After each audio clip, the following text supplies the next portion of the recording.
Hello, my name is Yvonne. I'm going to take you through analysis of assignment 6, which I decided to do the second case study, which was on Merck Co, one of the largest pharmaceutical companies who were undergoing an ethical conundrum to say in regards to whether they would be obligated ethically to participate in doing the research to develop a drug for river blindness, which would essentially go with focusing on corporate social responsibilities rather than profits because those are known as orphan drugs according to the case study because of the lack of or very minimal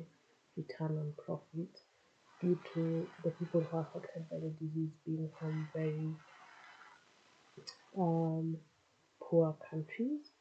Uh, so the disease essentially, looking at the damage it causes, which was recorded by the World Health Organization, which is cited within the case study, where 300,000 people um, have been uh, 300,000 people have been infected with the disease, and 200,000 people have been infected with the disease and have blindness due to it, while 18 million have been infected.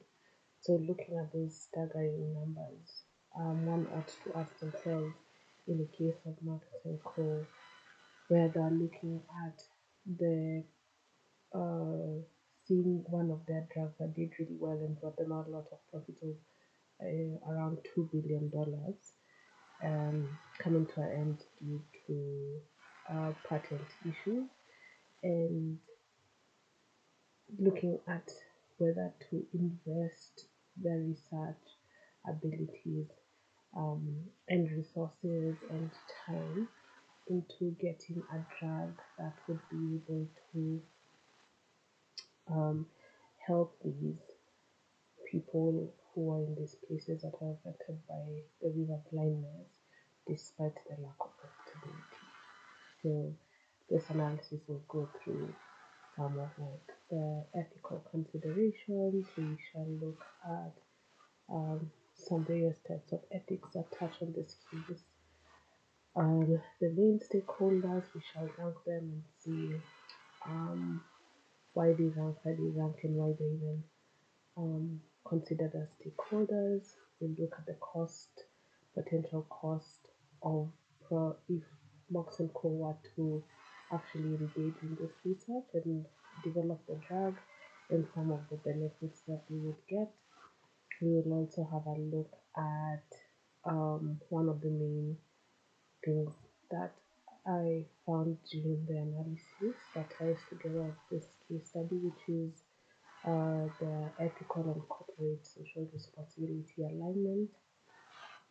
We shall look at some things in the case that they decide to proceed further with the development.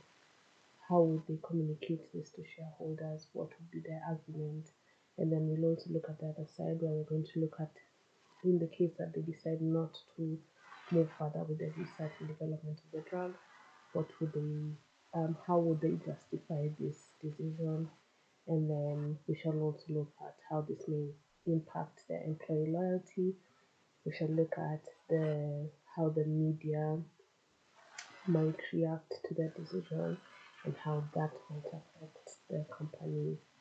And then we shall also have a look at the economic, legal, and ethical responsibilities. Um, and then we shall do a conclusion and then move on to the part B of the question of the case.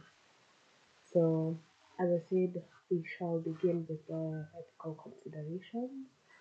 And with this particular case, we have to look at the humanitarian obligation. So, this research, well, it does not focus on profitability, it focuses on the grand scheme of how this research is going to impact these people who do not have any drugs available to them. In the case study, it states that in the 1970s, there was a drug, but it had severe and even fatal side effects, which you see that yes, there's a drug that has been tried to be developed, but unfortunately, it did more harm than good. And so it even shows a more reason why it is important for this drug to be developed by a company like Merck Co, which Merck Co, sorry, which is more advanced, which has probably scientists would be able to develop a better drug due to the availability of resources, funds, and scientists to be able to help the people suffering in these areas that don't have any cure and are very much exposed to these parasites that are found in the water that they have to access. So when we look at ethical considerations, we begin with the humanitarian application due to the severity of the disease impact, corporate responsibility, which aligns with the statement from the case study.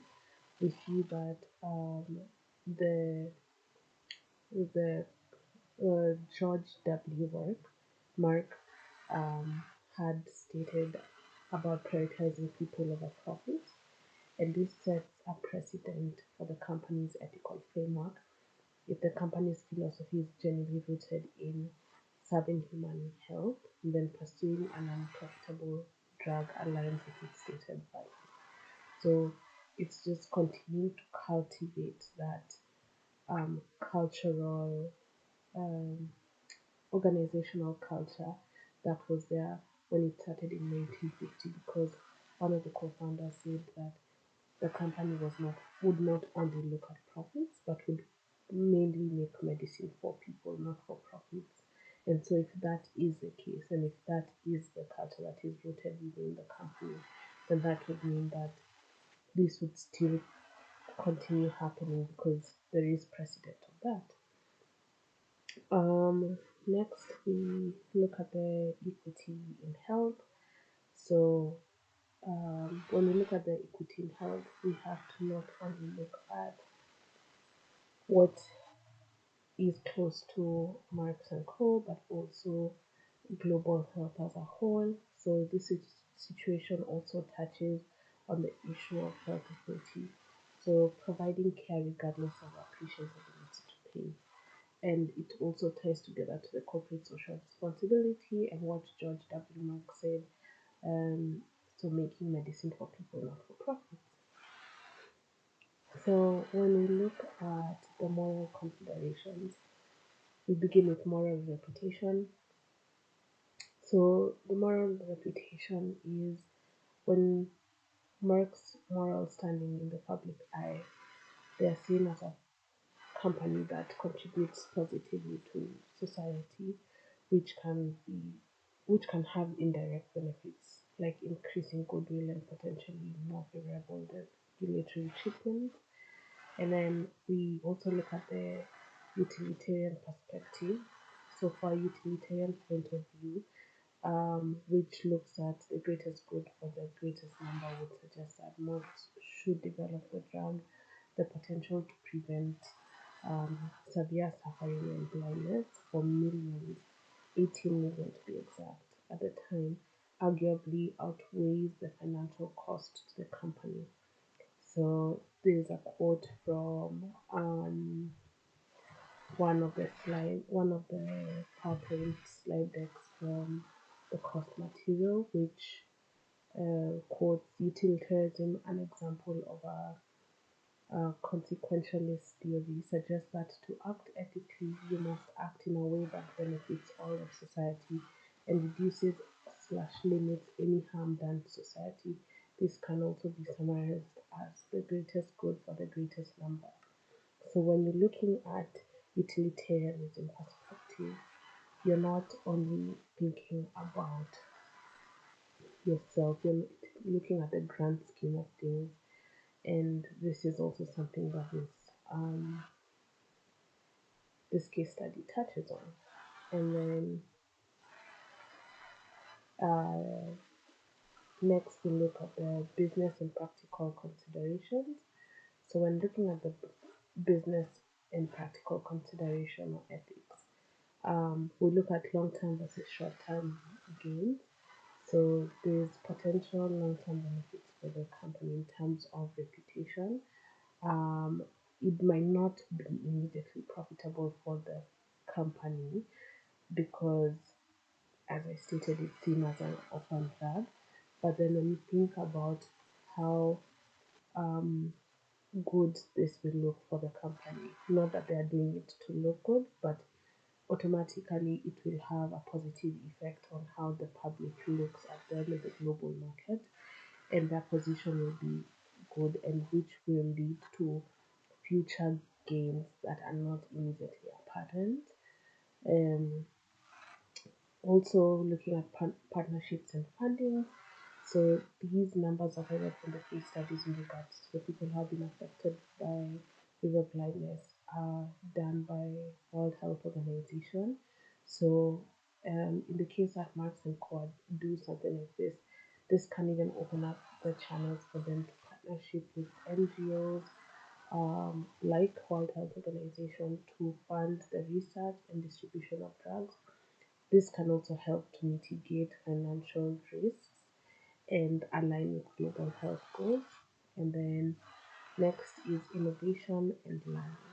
So when you look at this research will, could lead to discoveries that are beneficial to Merck's other areas of research, because we can already see that the drug that they were doing in the case study that could help horses with a parasite similar to the one that was causing river blindness, they were able to, from that research, they're able to see that this can be expanded, and if that can be looked at a bit more and to see how that drug could be adjusted or could be made into something that could help human beings.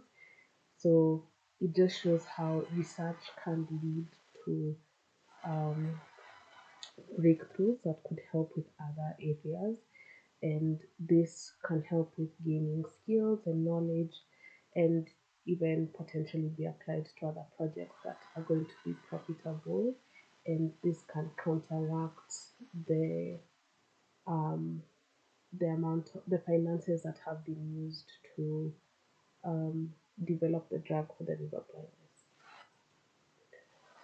So in looking at all this, Marx could justify the continuation of research as part of ethical commitment to global health that aligns to corporate philosophy.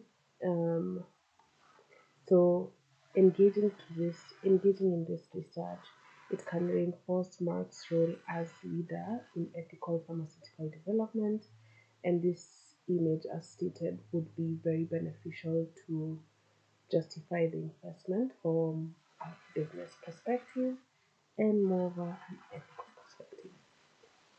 So next we're going to go through the different types of ethics that have been touched on this case study. Um, so beginning with organizational ethics, and then we will look at corporate ethics, leadership ethics, and managerial ethics.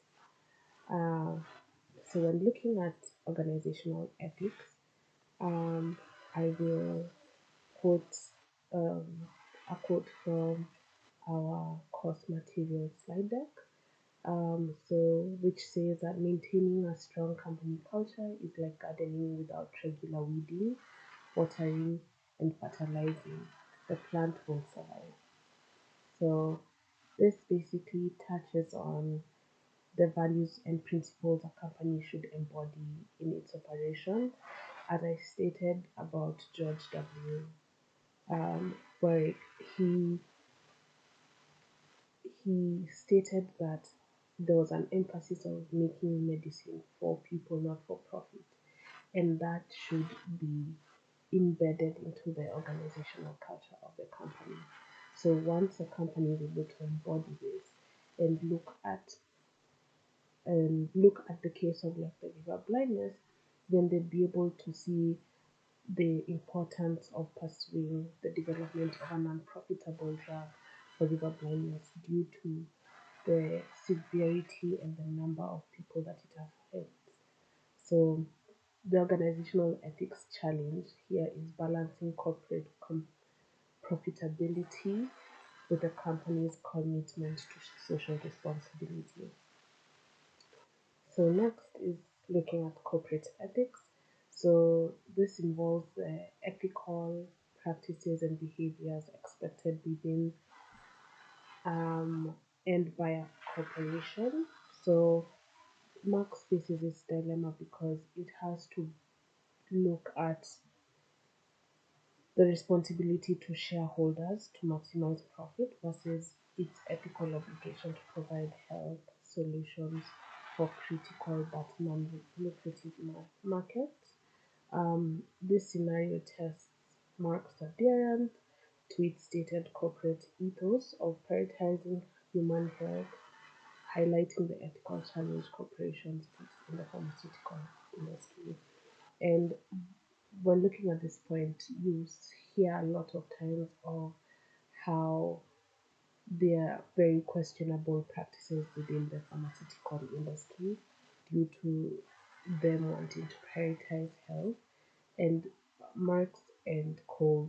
doing this would be able to put them, um, separate them from their competitors because and gain public trust, which is very important, especially when it comes to looking at the people who manufacture the drugs that people consume.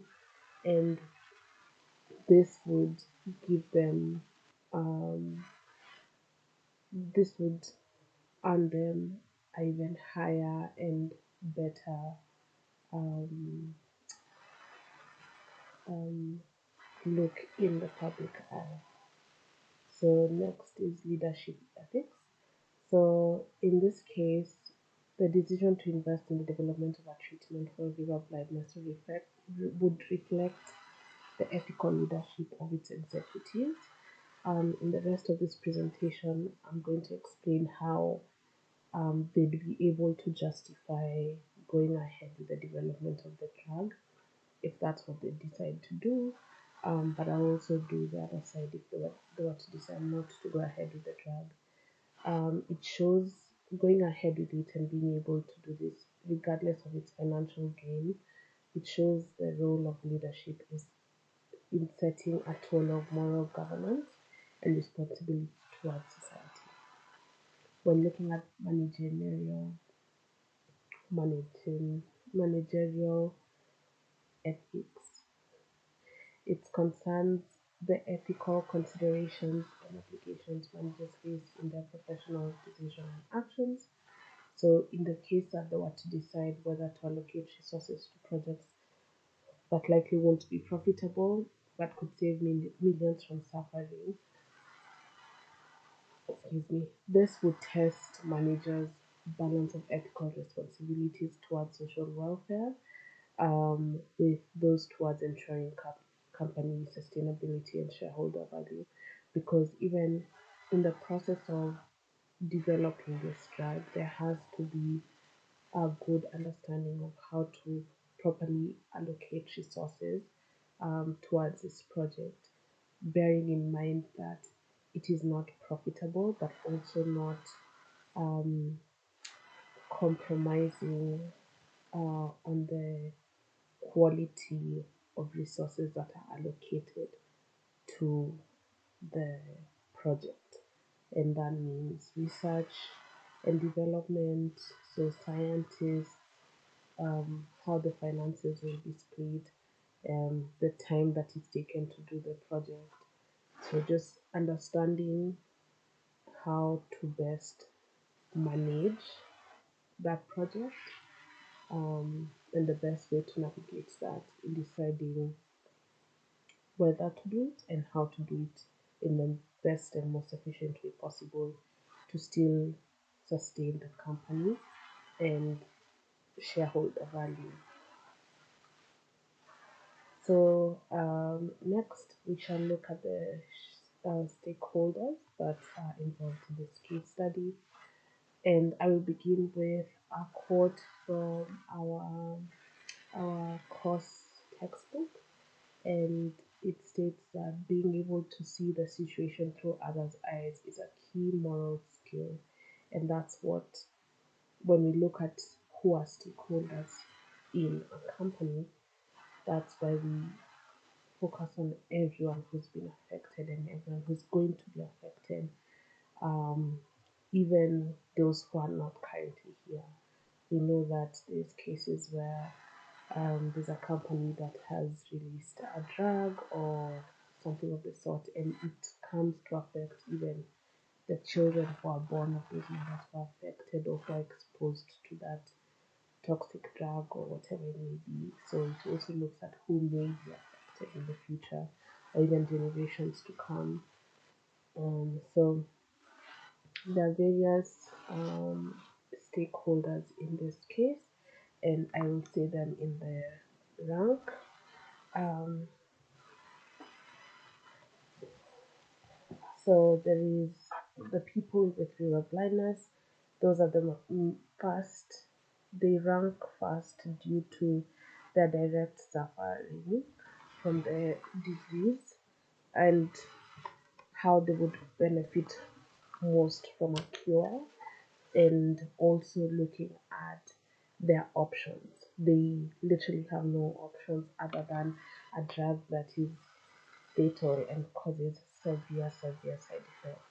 So we can see why they rank first, just due to looking at all the facts on the table and looking at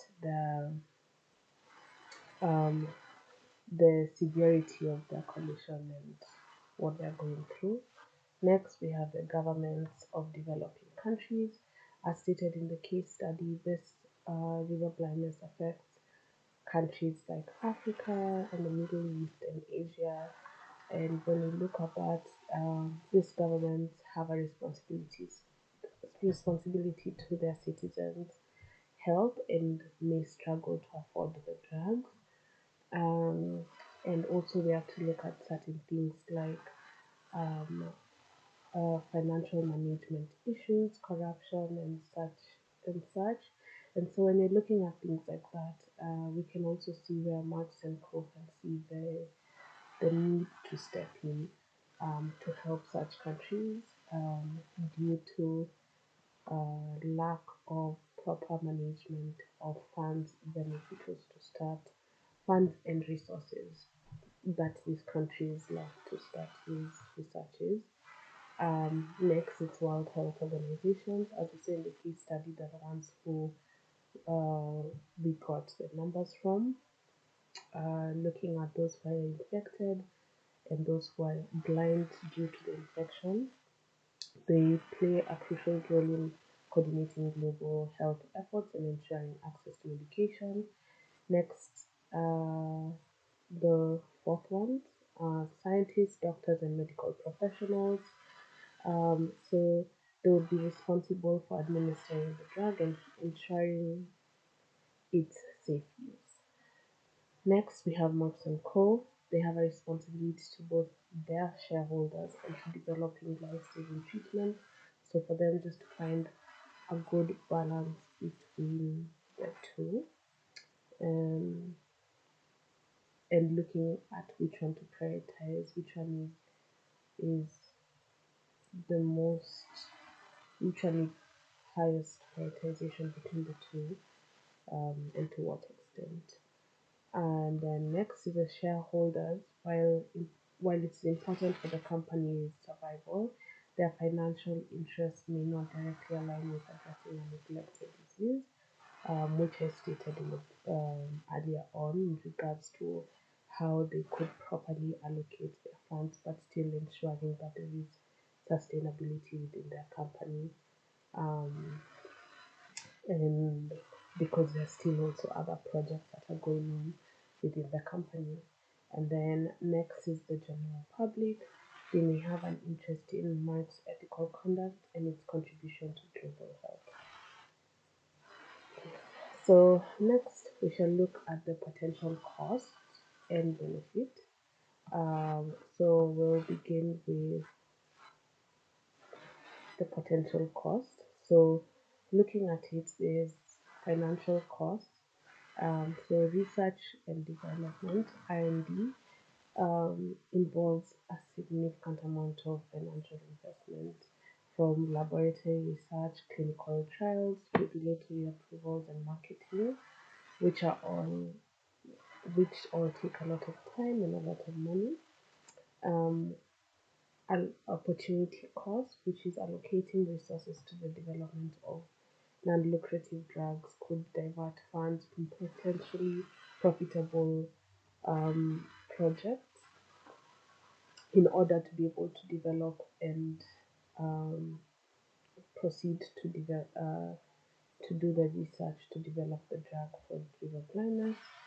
So looking at resource allocation, so you looking at allocating the best researchers and staff in this might limit the company's capacity to engage in other projects simultaneously. So looking at how many researchers to allocate or for how long and things of the sort. Uh, Manufacturing and distribution. So setting up manufacturing processes and distribution channels for the new drug. Um, and then looking at market risks.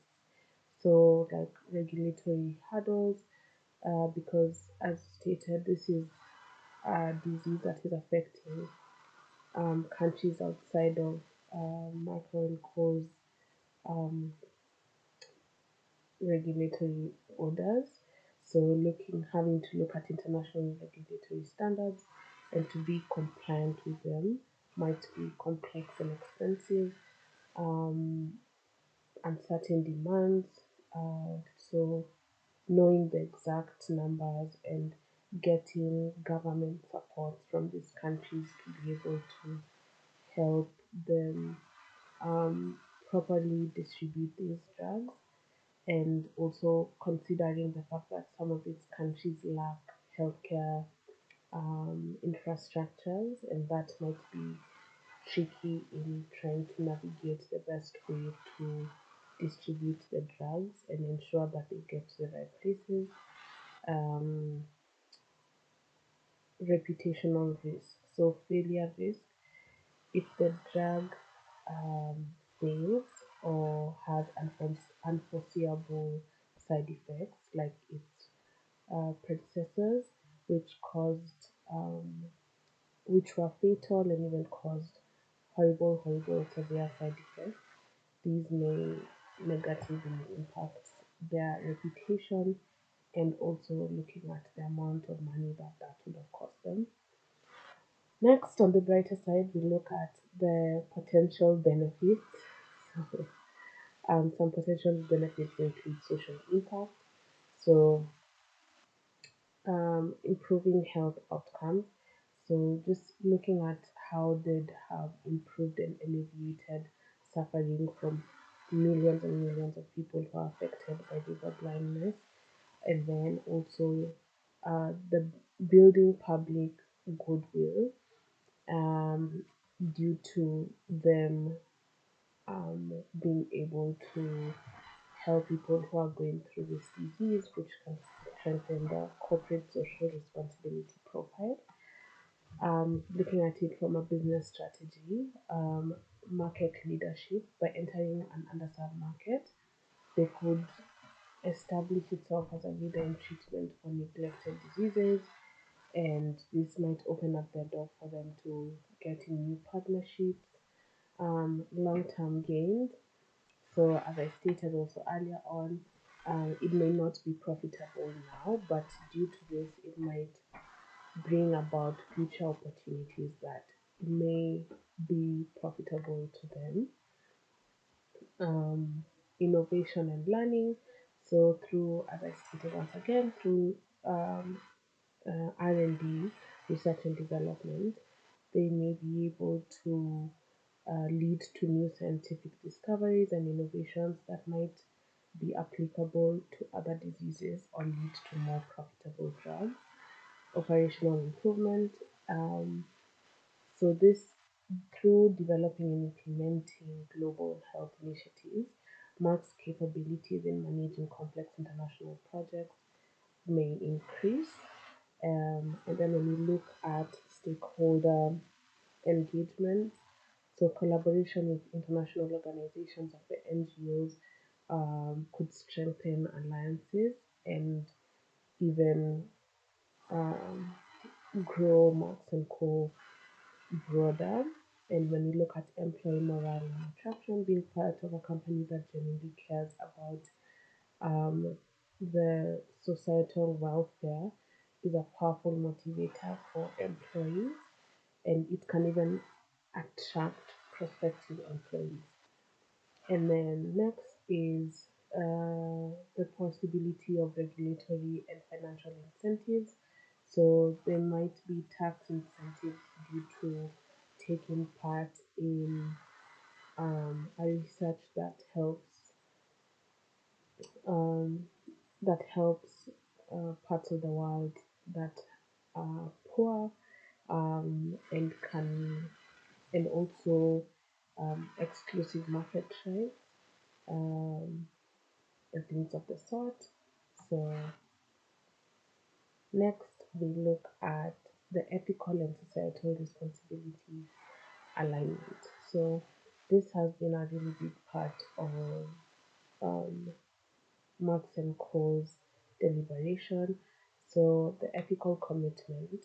So from once again from the course textbook, it highlights the when we look at Marx's ethical commitment to prioritizing health over profit, as stated by its former chairman, you can see a strong case for the drug's development.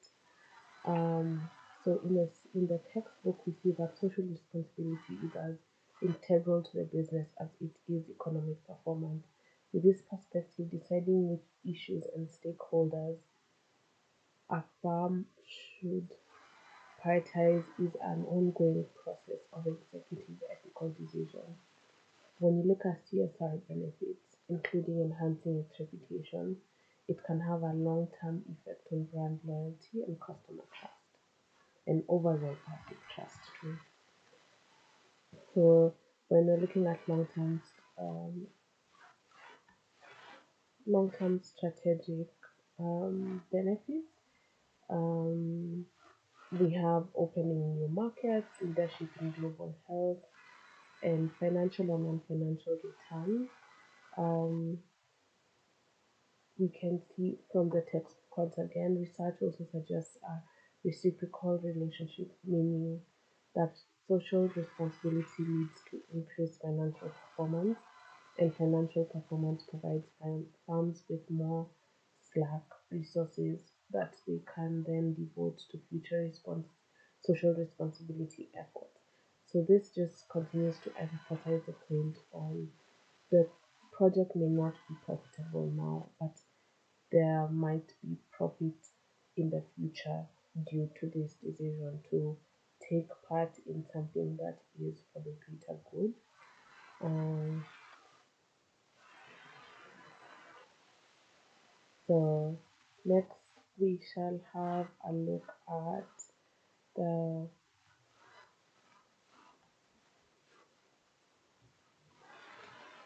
when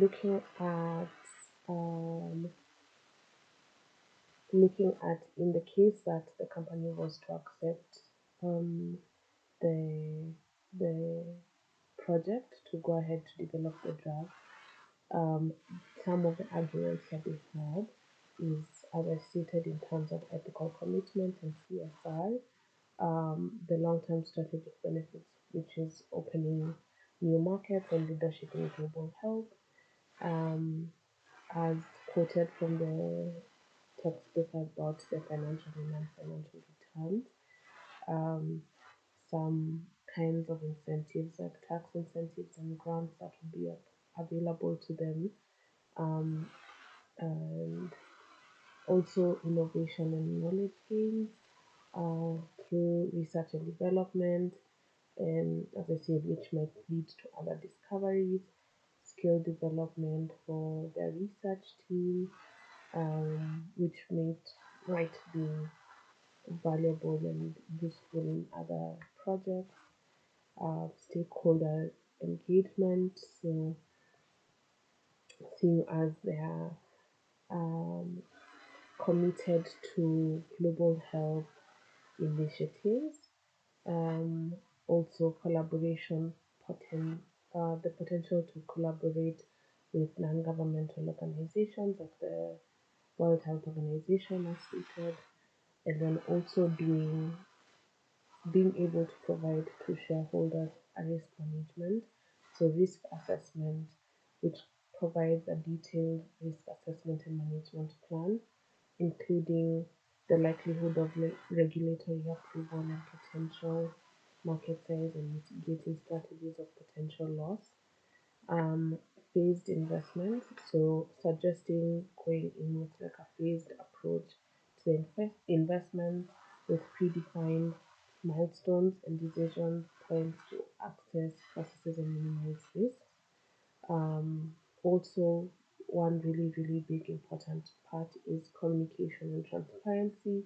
So being open in terms of communicating, and being very transparent through in those communications with shareholders about the motivations, expectations, and especially the progress of the project, through each and every like milestone that has been hit, or if we've come to a hurdle, being able to express that to shareholders, and also reporting impact. So regularly reporting on both social impact of the project and indirect benefits to your company.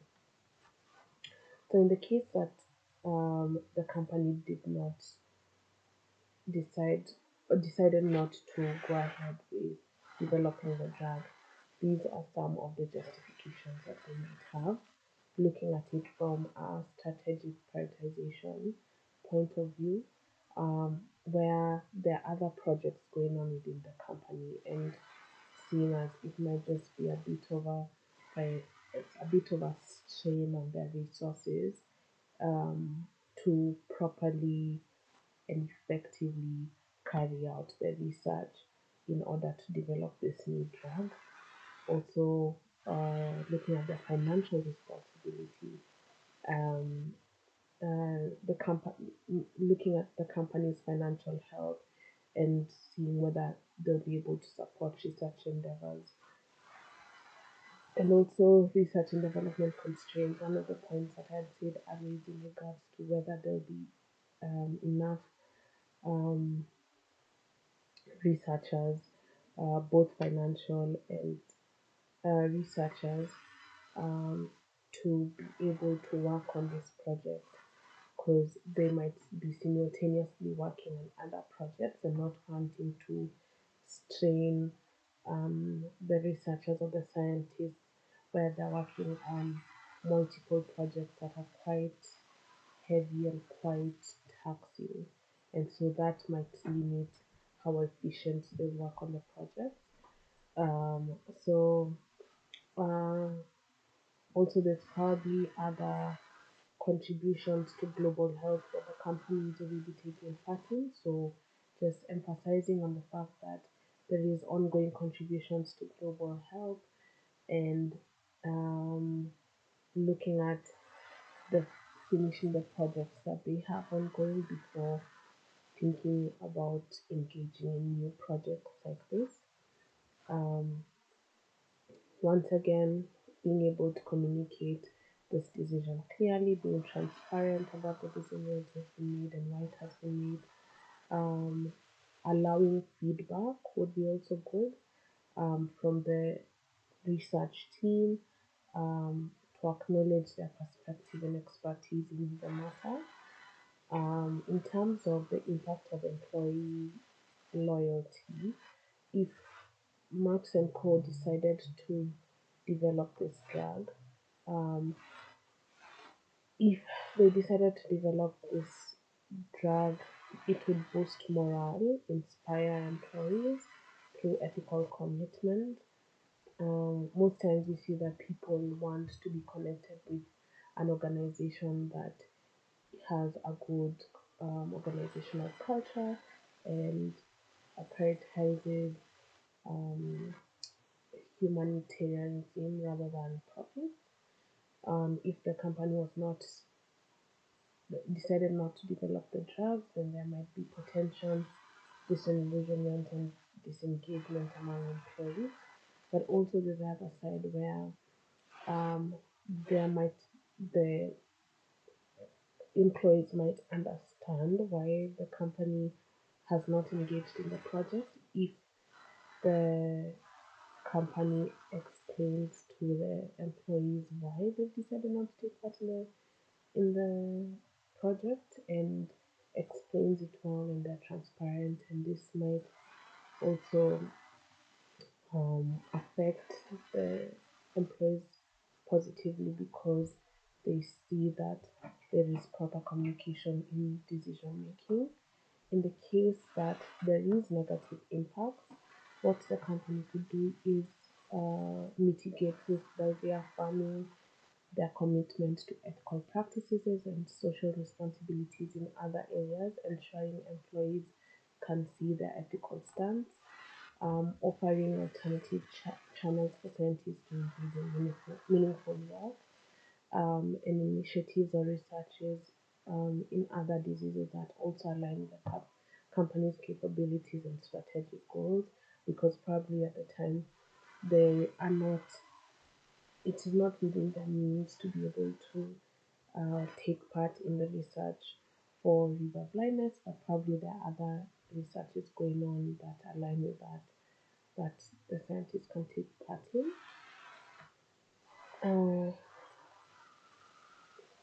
So next we look at how these two decisions might be taken in by the media. If they were to decide to develop the drug, the media would likely portray Merck Co positively, highlighting its commitment to global health and ethical responsibility, which could enhance their reputation as a socially responsible company. If they were to decide not to, the media could criticize Marx for prioritizing profits over humanitarian needs, which could tarnish its reputation and be seen as neglecting corporate social responsibilities. So we have another quote from Pampolevsky et al., which states the sentiment of media coverage, positive, negative, or neutral, can influence the reputation of pharmaceutical companies. A negative media tone is associated with low reputation scores, which this can also affect the numbers. But one way also, once again, to mitigate this is being transparent and open with the public on why they have made this decision. And yes, so next we shall look at the um, ethical, and economic, legal, ethical, and philanthropic responsibilities. So looking at the pyramid, the CRS pyramid. So for Mark's primary economic responsibility is to ensure financial viability and support global economic stability. We're looking at um, the legal responsibility is to comply with regulatory standards, and for ethical responsibilities to go beyond compliance, addressing significant societal issues. And then for philanthropic responsibilities is engaging in activities promoting health, human welfare, and potential moral obligation.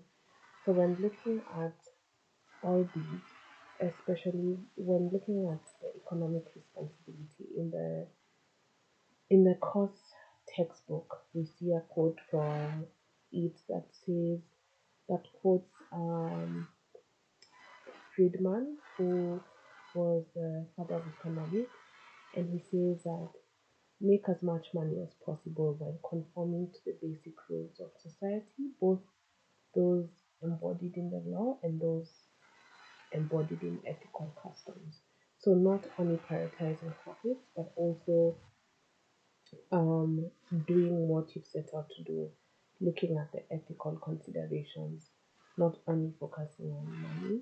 When looking at legal responsibility, the legal responsibility is just to ensure that if they take part in the project, they should comply with all regulatory standards and safety requirements.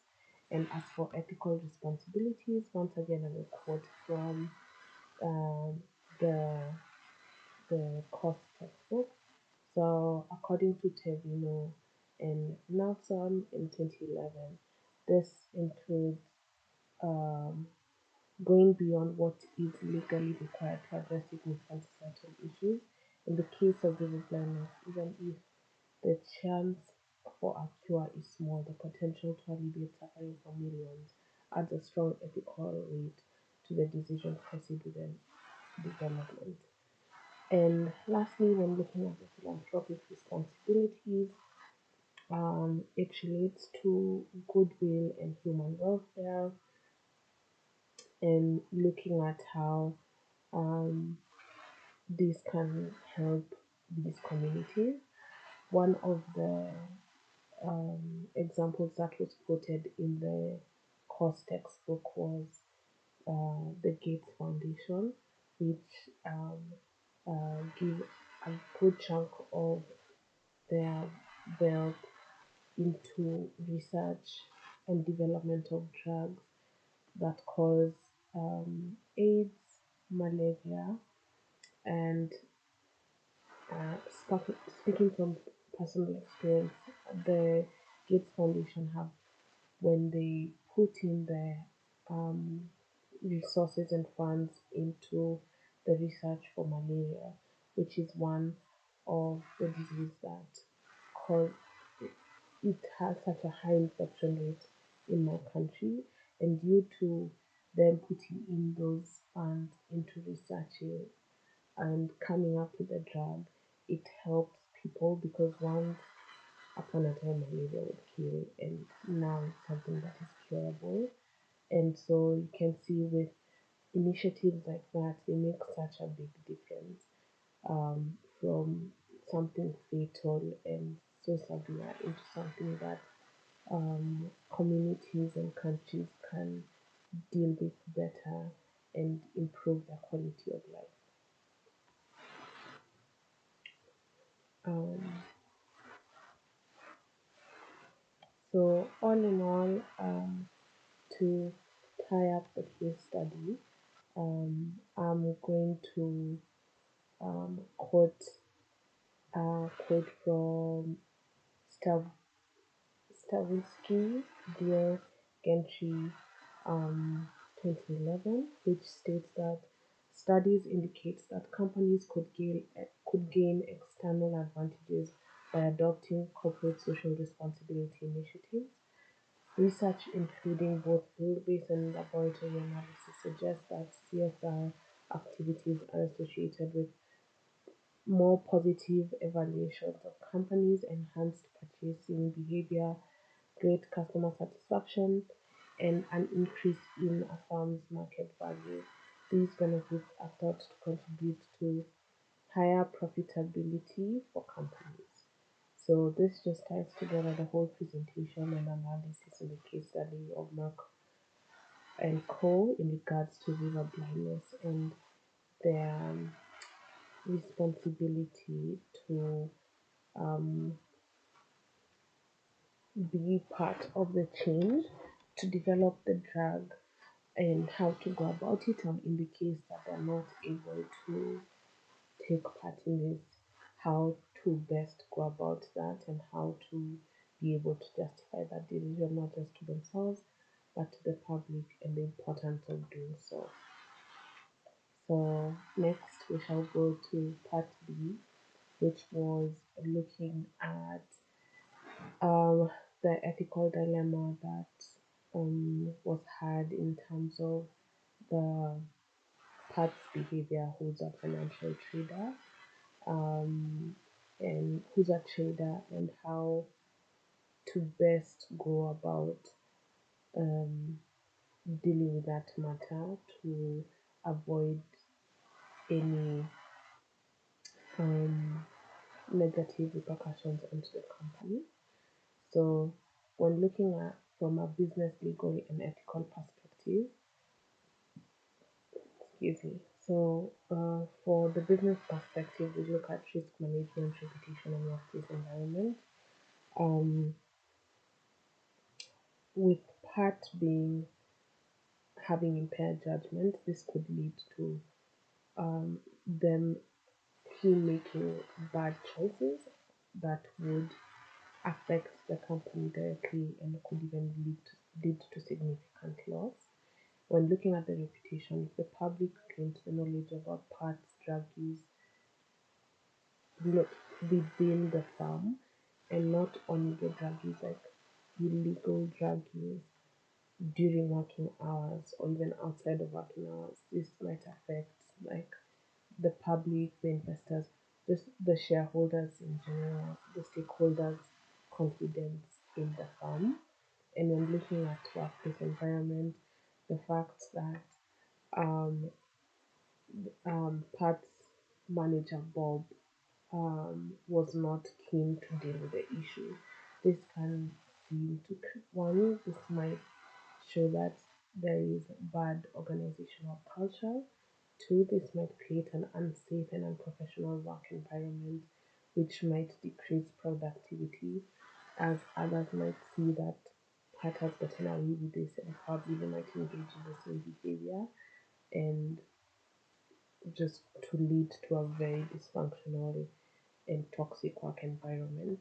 When looking at the legality of things, the legal perspective, um, illegal drug use is illegal, and so employing someone who's engaging in drug use exposes the firm to legal liability.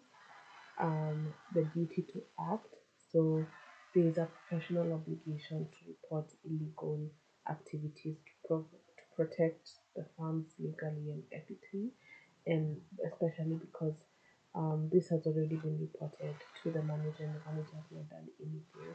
This already exposes the farm to um, legal consequences or implications. When we look at the ethical responsibility, as stated, responsibility to act. If if if parties continued to if parties allowed to continue these drug use without intervention, it could lead to negative outcomes. It would promoting a healthy workplace.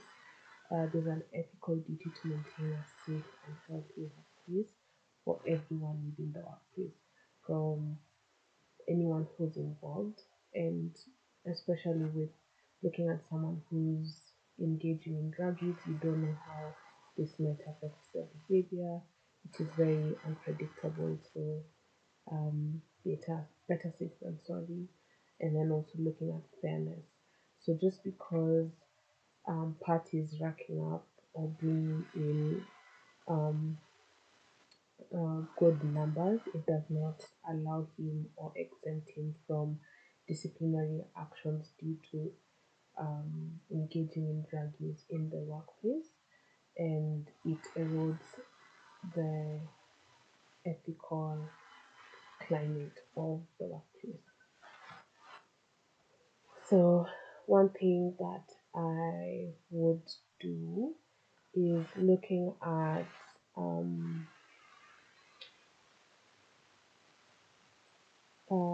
because I feel like it's how this would affect the company.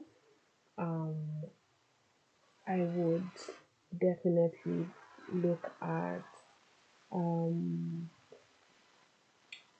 I would not drop the matter. And because I've already brought the matter up to Bob and he brushed it away, I would um, directly approach Pat about his behavior, just to check in with him, see if, first of all, he's okay, because drug use is also very concerning, because you never know why he's engaging in drug use. Probably he's not okay, and see if I can help be that connection to him getting professional help. In the case that that does not work, and then I would pursue this further and escalate it to um, someone who is higher, like the HR manager. If this is ineffective, I would look into contacting external regulatory boards um, about it. So, a few options I have or I'd have in this matter is, as I said, if so, after approaching Pat and encouraging to seek help, if that doesn't work, I document everything and inform Bob. But from the case study, we see that that didn't work and Bob brushed it off. So next would be to take it a step higher and speak to HR about it. If depending on the situation and seeing as the immediate supervisor not responding, one of the other things that I would look at is probably anonymously um, bringing the matter to external regulatory boards, because this matter has already been just make ensuring that I've taken every step of the right way to bring malpractice forward. And yes, and next we look at if Pat was using marijuana, which is legal, and not using cocaine, what will this change my analysis and why? Um, if marijuana is what he'd be using, it the legal concern is less, but the ethical concern is still there, because that would mean he's working while he is impaired, and that still holds my first argument in regards to how this might impair his decision making in the workplace and how that might affect the farm in the long run. So I'd still take all the necessary steps to report, just probably um, but it would not be as pressing as if he was taking cocaine. Um, Next is looking at if Pat was using this as a prescription medication instead, um, but still this was affecting um, his his judgment, and he had not disclosed this to management. It would change my analysis, but also it would still move from illegal drug use to a health and disclosure issue. Because you the policy if the company policy states that this prescription of medication that alters or affects judgment has to be disclosed to management, and this has not been done, then this now we look at how this affects in terms of transparency about his prescribed prescribed medication and how this might impair his job performance. Um, so for this, I just encourage Pat to disclose his condition to HR and to discuss accommodations that would be necessary, because there are accommodations that he could get that would make it easier for him to work through the day, or would be able to be allocated tasks that would be best for him to do, and which probably would even help him in his healing process altogether, and also just um, general understanding of probably why he would be acting the way he is, rather than punitive actions. So, in this case study, it shifts a lot based on the legalities and implications and the nature of the substance involved.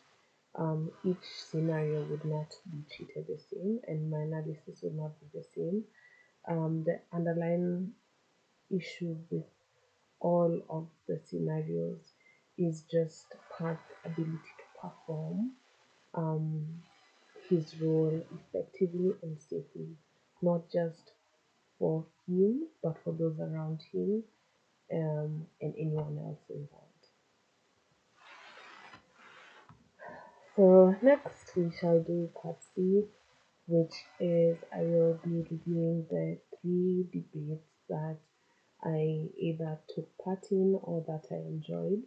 I will start with the the first debate that we did, one of the first debates that we did, which was in regards to um, whether for the legal system to work properly, lawyers must be able to keep their conversations confidential. And for that one in particular, I found it very interesting.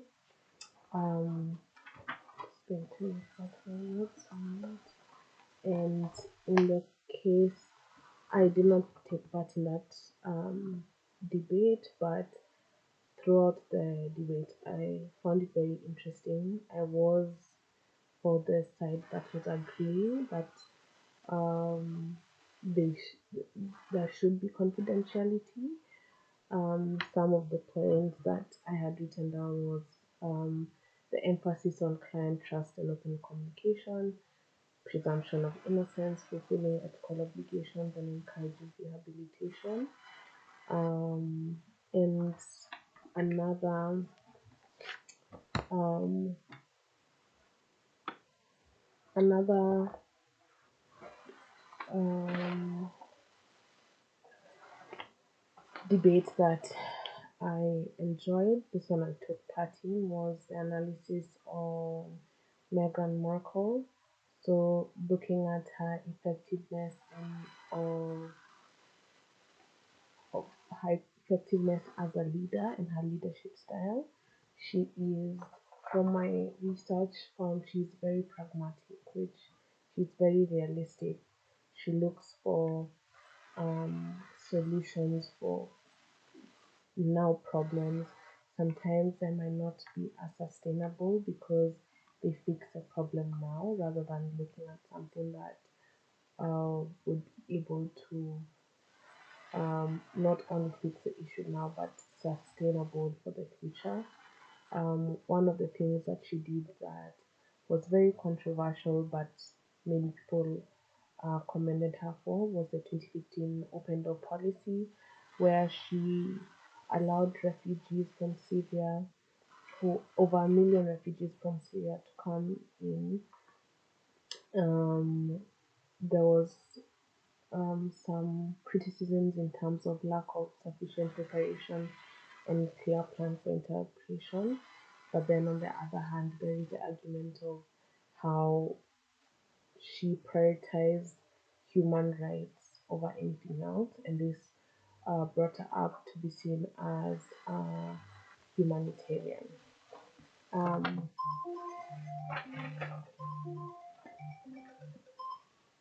sorry. And the final debate that I also participated in is looking at wealth and whether there should be a wealth cap, whether there should be a limit on how much an individual or a family is able to accumulate over time, maybe through a law or a tax. And this is another debate that I really enjoyed. Very interesting points were brought across from different types of taxes that can be introduced as the World Cup, looking at from inheritance tax to progressive tax and many other taxes, forms of taxation, and also looking at where would this taxed or capped um, funds go to, and exploring different projects that can be done with this money, like developing uh, poor areas, providing free healthcare, or just um, free healthcare to poor areas, building schools, building roads, just different types of infrastructure, just as a way of everyone having a social responsibility and having different percentages of World Cup depending on how much wealth individuals or families have. Looking at the different reasons why this would be important from economic stability, democratic governance, looking at how much power that the wealthy have over um, democracy, especially in actually not only in third world countries, but we see that even in first world countries too, how much power imbalances in democratic processes are affected by individuals who have a substantial amount of wealth and in in the process um, having influence over political processes. Um, yeah, and also exploring different resources that supported my stance on there should be a World Cup um, for individuals who are wealthy. And yes, that is my presentation. I will attach my Word document with my references, which will be found on DC Connect. Thank you.